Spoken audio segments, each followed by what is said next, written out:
Kunci untuk membuka pusat data nasional sementara sudah diberikan Brainkeeper ransomware kepada pemerintah Indonesia secara terbuka pada Rabu kemarin.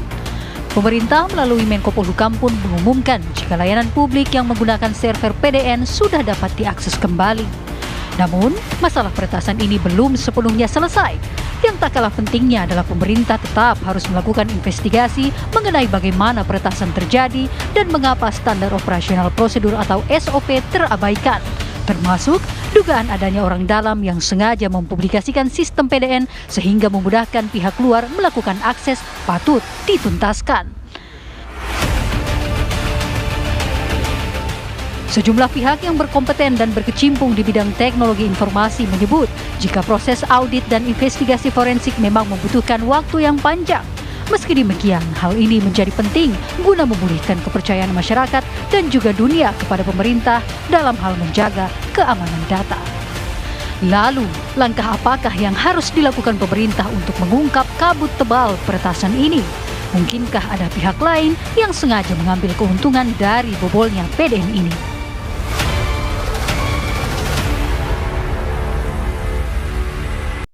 Memang bahwa dialog malam hari ini adalah untuk mendorong pemerintah melakukan treatment yang paling cepat dan tepat untuk memulihkan sistem PDN dan juga membuat peretasan yang sebelumnya sempat terjadi tidak berdampak sistemik untuk keamanan data masyarakat Indonesia. Tapi bukan berarti kita tidak belajar, pemirsa. Penyebab dari bisa diretasnya PDNS ini apa, pemirsa? Karena sampai dengan saat ini muncul isu bahwa ada keterlibatan orang dalam hal ini. Itu akan saya bahas di Apa Kabar Indonesia Malam. Sudah bersama saya di sini, yakni Mas Ibnu Dwi Cahyo yang merupakan founder Cyber Sehat Indonesia. Mas Ibnu, selamat malam. Assalamualaikum. Selamat malam Mbak Caca. Ya. Waalaikumsalam warahmatullahi wabarakatuh. Saya juga telah tersambung dengan dua narasumber saya di sini, yakni Mas Alphonse Tanujaya, pakar keamanan siber, dan juga Mas Farhan dari Komisi 1 DPR kita. Selamat malam. Assalamualaikum Bapak-Bapak. Selamat malam Farhan, malam Ibnu, malam Caca. Iya, saya ke Mas Alphonse lebih dahulu. Mas Alphonse, sekarang kan begitu kencang berhembus kabar bahwa ada dugaan keterlibatan orang dalam. Sebagai pakar keamanan siber, arsitektur yang dimiliki oleh negara PDN ini seharusnya sulit ya untuk diretas. Kalau ada keterlibatan orang dalam, masuk akal nggak sih Mas Alphonse? Sebenarnya kalau melihat arsitektur yang sekarang, tanpa keterlibatan orang dalam pun itu mudah ditembus ya. Apalagi ada keterlibatan orang dalam seperti yang beberapa hari ini di Twitter rame ya. Jadi ya sebenarnya udah parah ya, jadi lebih parah lagi. Apa yang membuat arsitektur dari PDNS ini gampang diretas? Mungkin tanpa keterlibatan orang dalam. Kita lihat simpelnya saja, satu data center sedemikian besar, harusnya backup itu sesuatu yang mendasar. Jangankan data center, pengguna biasa aja biasa backup. Ini data center yang jauh di atas data center biasa, jauh di atas data center enterprise yang biasa. Ini sama sekali nggak punya backup. Itu mencerminkan satu penerapan security yang luar biasa ceroboh. Apakah itu ngikutin ISO, standar-standar keamanan? Ya kalau backup aja nggak dilakukan ya sangat diragukan dia mengikuti itu gitu loh. Atas dasar itu kita bisa bilang bahwa ya tanpa perlu ada keterlibatan orang dalam pun pengelola PDN ini sudah sedemikian lemah ya. Yang kemarin ya, kita harapkan ke depannya bisa berubah. Oke, sekarang saya ke Mas Ibnu. Mas Ibnu, kalaulah memang ada keterlibatan orang dalam peristiwa ini, sebenarnya apa sih motivasinya? Untuk apa meretas PDN? Apa yang dikejar? Oke, yang pertama ya, yang harus kita ketahui bersama secara umum, adanya kebocoran data itu paling tidak itu ada 3 penyebab. Yang pertama, memang ada serangan dari luar, lalu yang kedua sistemnya sendiri yang rapuh ya, mungkin error atau semacamnya. Lalu yang ketiga memang ada insider atau orang dalam tadi. Nah, untuk menyebut ini penyebab utamanya itu apakah beneran orang dalam, ini kan nanti menjadi tugasnya dari pemerintah. Jadi jangan sampai masyarakat ini terombang-ambing oleh berbagai hal yang ada di media sosial. Jadi pemerintah juga harus ngomong nih hasil investigasinya seperti apa, kalau perlu melibatkan pihak ketiga profesional untuk mencari kebenaran seperti apa. Lalu kalau kita lihat kalaupun memang ada insider yang terlibat, motifnya apa itu kan bisa bermacam-macam. Jadi kita juga tidak bisa tebak-tebak. Mungkin ada yang motif ekonomi, mungkin ada yang motifnya cuman iseng. Ya kita juga tahu kalau seumpama itu ada kesalahan misalkan dari pihak dalam insider, misalkan dia ada petugas yang mengklik ya web tertentu, link tertentu yang akhirnya mengarahkan ya ponselnya ataupun komputernya yang berada di jaringan PDNS tersebut, lalu bisa masuk malware segala macam, terinfeksi dan akhirnya data tersebut menjadi korbannya ransomware, terenkripsi, tidak bisa dibuka. Nah, itu memerlukan investigasi lebih lanjut, ya, sehingga kita tidak bisa menyalahkan 1-2 orang. Kalau kita lihat yang rame di Twitter itu kan sudah sampai sebut nama segala macam, lalu ada Facebooknya dicari tahu alamatnya, namanya segala macam lah. Ini kan kita belum tahu faktanya siapa yang bertanggung jawab terhadap kejadian ini. Jadi sebaiknya juga masyarakat ya ikut menahan diri, dan kepada teman-teman yang punya influence besar di media sosial juga harus menjaga situasi juga, jangan sampai ada pihak yang tidak bersalah menjadi korban karena disalah-salahkan dengan data yang belum valid seperti itu. Oke, nah sekarang saya ke Komisi 1 DPR kita, karena ini kan sudah menjadi huru-hara di masyarakat, banyak yang memperbincangkan, banyak yang menyayangkan, banyak yang khawatir. Sebagaimana kemudian di DPR Komisi 1 ini meminta konfirmasi, ini benar tidak ada keterlibatan orang dalam, sampai sudah sebut nama ini di Twitter. Oh nggak bisa, kita pasti nanya dong ya ke pemerintah juga dalam rapat, dan pemerintah mengatakan sudah dipastikan tidak ada aparat yang terlibat. Nah, kita memang tidak bisa melakukan penyelidikan lebih dalam, karena untuk melakukan hal itu DPR RI harus melewati sebuah proses yang lumayan panjang ya. Ada hak angket, ada interpelasi dan lain-lain. Nah, untuk itulah maka memang diperlukan inisiatif-inisiatif dari masyarakat sipil. Apa yang dilakukan oleh teman-teman masyarakat sipil melalui akun sosial media dan melaporkan adanya dugaan-dugaan tentang keterlibatan orang dalam, ya itu saya kira harus menjadi salah satu kekuatan masyarakat sipil agar memaksa juga pihak berwenang melakukan penyidikan. Namun terlepas dari ada atau tidaknya orang dalam yang terlibat membantu si ransomware ini, bagaimanapun juga dilihat dari sudut pandang Undang-Undang Perlindungan Data Pribadi, telah terjadi pelanggaran kedaulatan data nasional. Nah, pelanggaran kedaulatan data nasional ini bisa terjemahkan sebagai bentuk pelanggaran hukum. Maka yang bertanggung jawab pun bisa diusut. Nah, tapi tentu saja memang dibutuhkan waktu bagi para ahli hukum untuk mempelajarinya. Harus ada konsekuensi hukumnya, karena bagaimanapun juga kan Undang-Undang Perlindungan Data Pribadi ini dibuat waktu itu dengan semangat untuk menghindari kriminalisasi bagi mereka yang melakukan pengumpulan, penyimpanan, pengolahan data pribadi masyarakat. Nah, artinya memang telah terjadi fakta di mana masyarakat itu data pribadinya disimpan dalam suatu tempat yang pengelolaannya tidak memberikan rasa aman kepada masyarakat. Nah, inilah yang harus kemudian dilihat. Oke lah, tidak ada kriminalisasi ya, maka harus ada yang namanya denda. Pertanyaannya, siapa yang harus dikenai denda? Itu loh. Iya. Karena dampaknya sekarang salah satu yang paling lucu adalah di banyak lembaga negara ya, lembaga pemerintahan, kementerian dan lain-lain, itu sudah tidak bisa lagi menggunakan tanda tangan elektronik.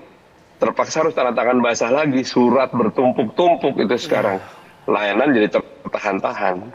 Jadi surat yang biasa ditandatangani dengan menggunakan QR code itu sedang tidak bisa sekarang karena sistemnya hancur berantakan. Oke, ditahan dulu Mas Farhan, nanti saat lagi saya akan tanya kepada Mas Alfons. Sebenarnya Mas Alfons, ketika PDNS ini diretas, yang pertama kali begitu terdampak adalah sistem keimigrasian.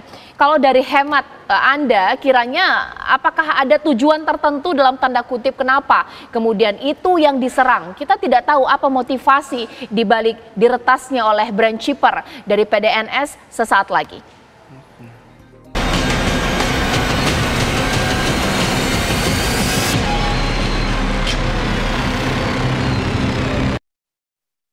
Yang pertama, kita serius untuk menangani permasalahan PDNS 2 di Surabaya. Serius kita melaksanakan.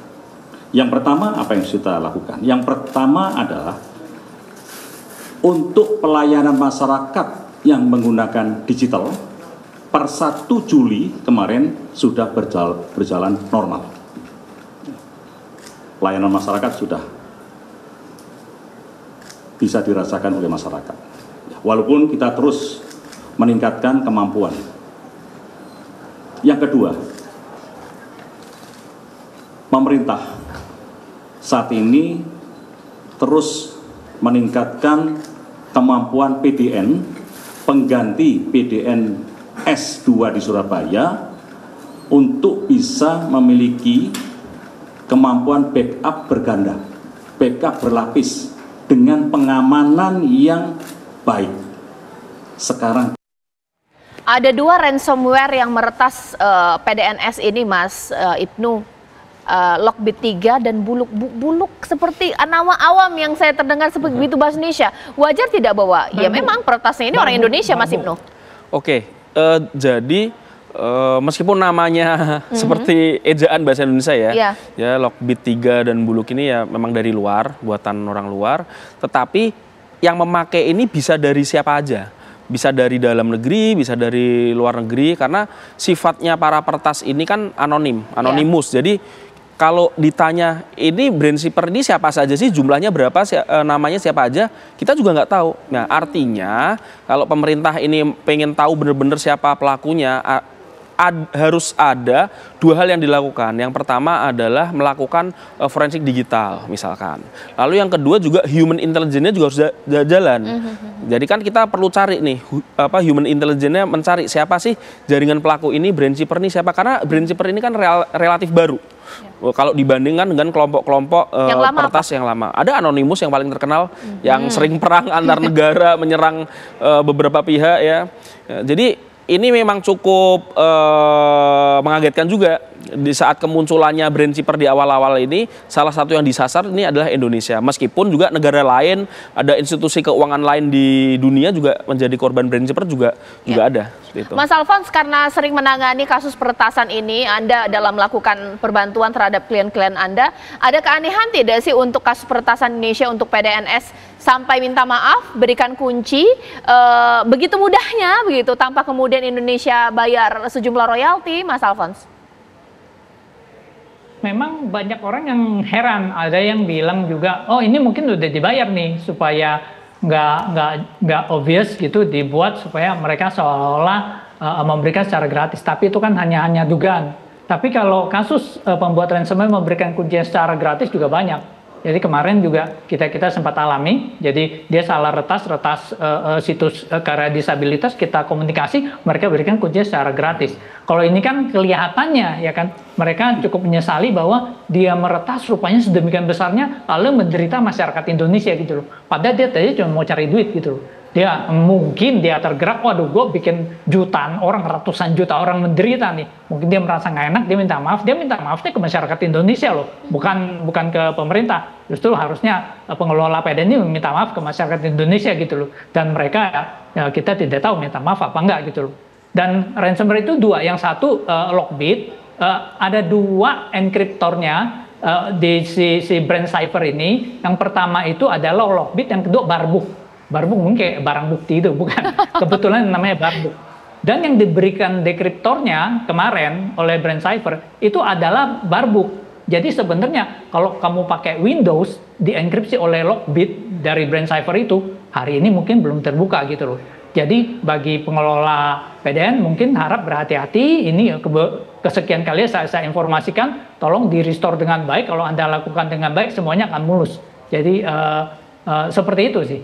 Oke, Mas Farhan, meskipun tidak ada keterlibatan orang dalam, tidak ada keterlibatan aparat, tapi ini kan angin masih berimbus kencang. Bagaimana kemudian cross-check berkali-kali dilakukan?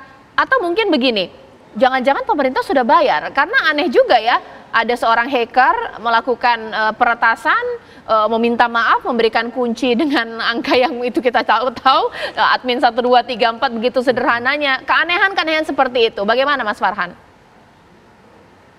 memang agak sulit kita untuk membongkarnya sebegitu mudah ya dalam rangka atau dalam kerangka hubungan antara DPR RI dengan pemerintah. Karena kalau kita bikin rapat di DPR RI, maka itu jadi rapat resmi.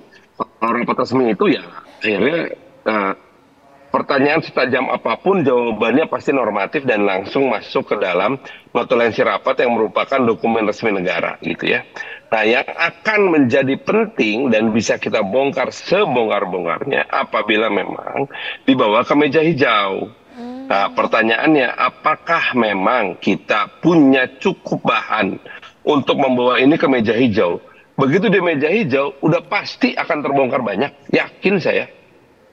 Itu. Sayangnya memang anggota DPR di Komisi 1 ini tidak ada satupun yang memang spesialis computer science gitu ya. Okay. Karena memang begitu, anggota DPR nggak ada syarat untuk jadi seorang ahli satu spesialisasi tertentu. Namun memang kita mengharapkan sekali ada gitu dari masyarakat yang mampu kemudian mengungkapkan poin-poin apa saja yang bisa dilakukan untuk kita bisa ungkapkan apa yang sebenarnya terjadi. Apakah memang benar ini self-conscious dari hackernya, atau memang ada kesepakatan di belakangnya dan lain-lain. Tapi yang paling penting adalah masalah ini harus dibawa ke ranah minimal penyelidikan dan penegakan hukum. Ya, Mas Alphonse, kalau menurut Mas Alphonse, kira-kira apa sih motivasi hacker ini melakukan peretasan? Yang terdampak pertama kali itu adalah keimigrasian, sempat lumpuh nih imigrasi. Pada prinsipnya ketika mereka melakukan peretasan, mereka akan melakukan scanning dan mereka nggak akan menyasar ya yang mana. Kenapa? Karena mereka cuma menyasar yang paling seksi. Jadi ketika melakukan scanning di internet, dia akan cari semua sasarannya ketika dia dasarnya ada celah keamanan. Berdasarkan celah keamanan itu dia melakukan scanning dan dia cari korban yang paling seksi. Korban yang paling seksi itu apa? Adalah data center terutama. Kenapa? Karena mengelola sedemikian banyak data. Makanya harusnya data center udah tahu bahwa kamu tuh jadi sasaran tuh harus luar biasa dipertahankan, dilindungi. Nah, ketika mendapatkannya itu, saya tidak yakin bahwa mereka secara spesifik akan mengincar imigrasi. Kelihatannya, mengapa imigrasi yang kelihatannya terkena? Karena imigrasi yang sangat menaati undang-undang, di mana harus memindahkan semua datanya ke PDN. Mereka yang paling nurut. Tapi kasihan ya, jadi yang paling menderita gitu loh. Mereka paling nurut, pindahin, jadi kalau kena, mereka yang paling menderita. Dan juga mereka yang dibutuhkan datanya secara real time. Mungkin sebenarnya institusi lain juga terkena, tetapi karena tidak perlu real time, misalnya ada MK, ada institusi lain, nah mereka tidak membutuhkan secara real time, tidak terlalu berasa. Kalau ini imigrasi real time, kamu masuk dari luar negeri harus dicap, langsung diakses datanya, langsung dilihat. Mau keluar negeri, dilihat apakah ada data yang di daftar cekal atau apa. Nah mungkin kira-kira seperti itu, kelihatannya seakan-akan imigrasi yang diserang. Sebenarnya bukan begitu. Sebenarnya karena imigrasi yang real time.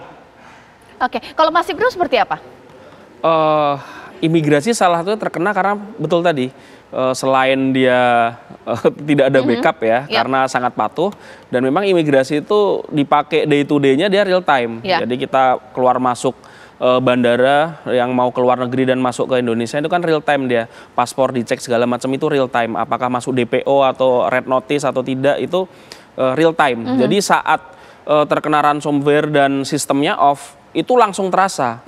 Langsung terasa, orang-orang langsung ambil foto, ambil video, nih offline nih sistemnya imigrasi nih. Lah itu langsung terupload ke media sosial, langsung jadi berita dengan sangat cepat. Karena memang sistemnya real time dari imigrasi. Dan itu yang membuat imigrasi yang pertama kali langsung diberitakan bahwa mengalami kelumpuhan sistem informasinya. Oke, memang ini sangat teknis pemirsa ya, bahwa peretasan ini kita akan bermain mengenai teknologi informasi, kita bermain dengan data dan juga sistem-sistem kekomputeran pemirsa. Tapi mari kita tarik nanti saat lagi ke politik. Kita tahu bahwa akan ada transisi kepemimpinan beberapa saat lagi dan isu ini begitu menjanji konsumsi publik bahkan hingga mancanegara.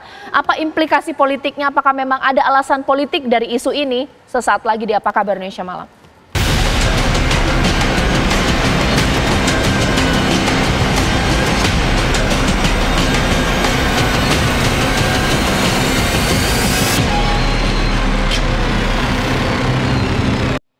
Mas Ibnu, wajar tidak sih kasus peretasan itu terjadi misalnya sebelum pemilu, sudah pemilu, mau pergantian kepemimpinan untuk negara-negara lain?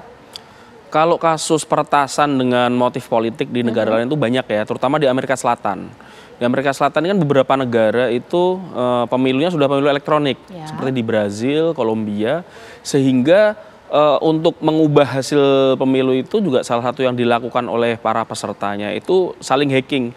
Jadi nggak cuma satu pihak, jadi antar pihak itu juga melakukan saling retas. Nah, yang dilakukan itu ada yang mengubah data, dan juga ada yang untuk mencuri informasi dari pihak lawan. Dan itu di Amerika Latin ya itu sangat banyak. Nah, terus kalau kita tarik lagi di tahun 2016, waktu pemilu Presiden Amerika Serikat ya, waktu itu Hillary Clinton lawan Donald Trump juga kan ramai diisukan bahwa ada campur tangan Rusia dalam hasil pemilu di Amerika tersebut. Bahkan kalau kita tarik di tahun 2007, itu bukan hanya terkait pemilu, peretasan ya, oleh waktu itu dituduhkan kepada pihak Rusia yang meretas seluruh wilayah Estonia. Estonia ini kan negara paling terdigitalisasi di dunia saat ini. Negara paling modern lah untuk urusan digitalisasi, dia akhirnya lumpuh karena diretas oleh sekelompok hacker yang cukup mahir dari Rusia. Jadi memang kasusnya cukup banyak seperti itu. Kalau dari Mas Farhan sendiri bagaimana? Kira-kira ada alasan politis tidak sih kalau dari indera analisis dari Komisi 1 DPR? Ini mau pergantian kepemimpinan, masih ada pilkada serentak juga?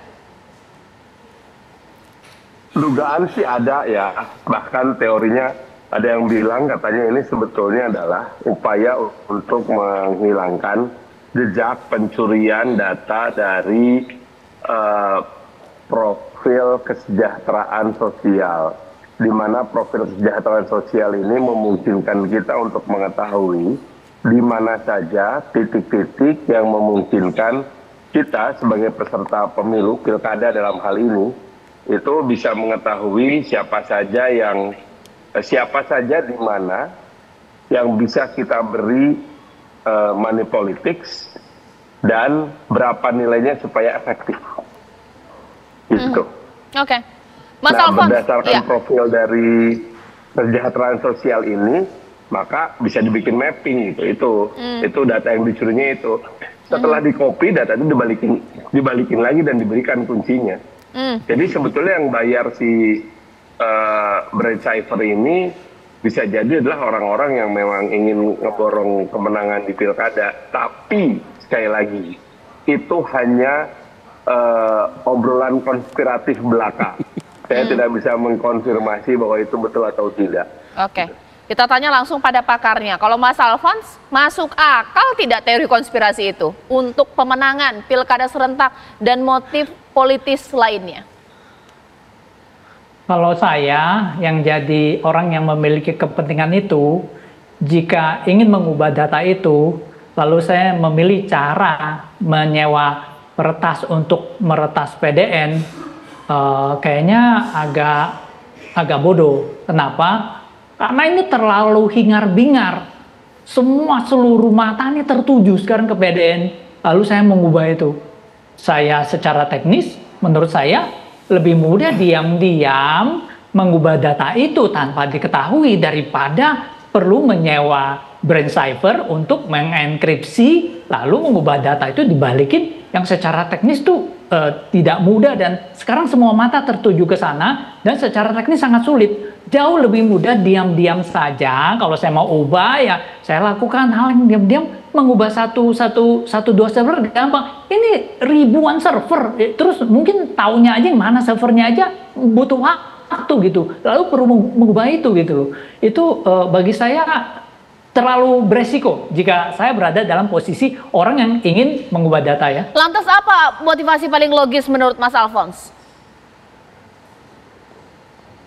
Saya berpacu pada fakta saja bahwa memang Brain Cipher pembuat ransomware setiap kali ada celah keamanan, khususnya sekarang di VMware, di SXI, mereka melakukan scanning lalu dicari sasaran yang paling gemuk, yang paling seksi. Ya kebetulan PDN ini dan lemah dan bisa dimasuki. Indonesia ini pengakses internet nomor 4 terbesar di dunia. sesudah Amerika ya, Cina, India, Amerika, nomor 4 tuh Indonesia gitu. Yeah. Dan datanya ini luar biasa banyak dan tidak dipertahankan dengan baik. Dan kalau saya jadi penyerang, ya yang gampang saya sikat dulu, apalagi datanya dan ribuan gitu loh. Jadi saya pribadi tidak melihat ada faktor-faktor yang terlalu konspiratif di sini ya. Yang jelas memang kelemahan pengelolaan. Lalu kita belajarlah, karena dari 2002-2003 ini seluruh data kita sudah kemana-mana. Data kependudukan, data KK, data pemilikan kendaraan bermotor, data kesehatan, data pendaftaran ponsel. Jadi dengan satu NIK saja kemarin Biorka bisa dapetin semua data ini. Jadi sebenarnya data kita sudah go public gitu loh. Lalu sebenarnya kalau diambil, katakan diambil nih oleh Pertas si Brand Cyber, dia tuh dapat value apa lagi, data apa lagi yang perlu bocor lagi gitu loh. Sebenarnya saya susah melihatnya, kecuali data yang sangat rahasia, data negara atau apa. Jadi kalau data-data yang lain, kita sudah go public dan kita sudah menderita atas itu. Kita banyak terima telemarketer, banyak kejahatan-kejahatan, itu karena kebocoran data sebenarnya. Baik, terima kasih Mas Alphonse, terima kasih Mas Ibnu, terima kasih Mas Farhan. Intinya bahwa dari narasumber saya di sini bahwa tanpa adanya orang dalam atau dengan orang dalam, arsitektur dari PDNS ini memang lemah. Ini tugas dari pemerintah untuk memperketat lagi, melebih amankan lagi, bahkan juga pemulihan harus dengan cepat, pemirsa.